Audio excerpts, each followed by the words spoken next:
അവിഹിത ബന്ധത്തിന് തടസ്സം നിന്ന മകളെ പിതാവും കാമുകിയും ചേർന്ന് കൊലപ്പെടുത്തിയ സംഭവത്തിൽ മകളുടെ മൃതദേഹം പുറത്തെടുത്ത് പോസ്റ്റ്മോർട്ടം ചെയ്തു.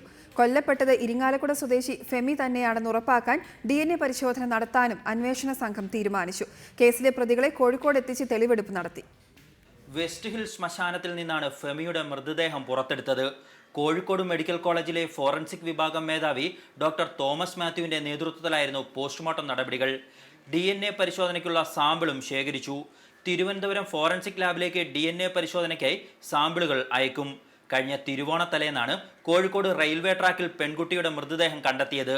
അജ്ഞാത മൃതദേഹമെന്ന നിലയിൽ കോഴിക്കോട് വെസ്റ്റ് ഹിൽ ശ്മശാനത്തിൽ അടക്കുകയായിരുന്നു.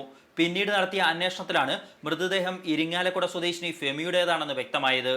പിതാവ് ബെന്നിയും കാമുകിയും ചേർന്ന് അവിഹിത ബന്ധത്തിന് തടസ്സം നിന്നതിന് മകളെ കൊന്ന് റെയിൽവേ ട്രാക്കിലിടുകയായിരുന്നെന്നും പോലീസ് കണ്ടെത്തി. ഇതിനെ തുടർന്നാണ് മൃതദേഹം പുറത്തെടുത്ത് പോസ്റ്റ്മോർട്ടം നടത്തിയത്.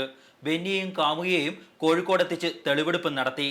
ഇരിങ്ങാലക്കുട DYSP PA വർഗീസിന്റെ നേതൃത്വത്തിലായിരുന്നു തെളിവെടുപ്പ്. റിപ്പോർട്ടർ, കോഴിക്കോട്.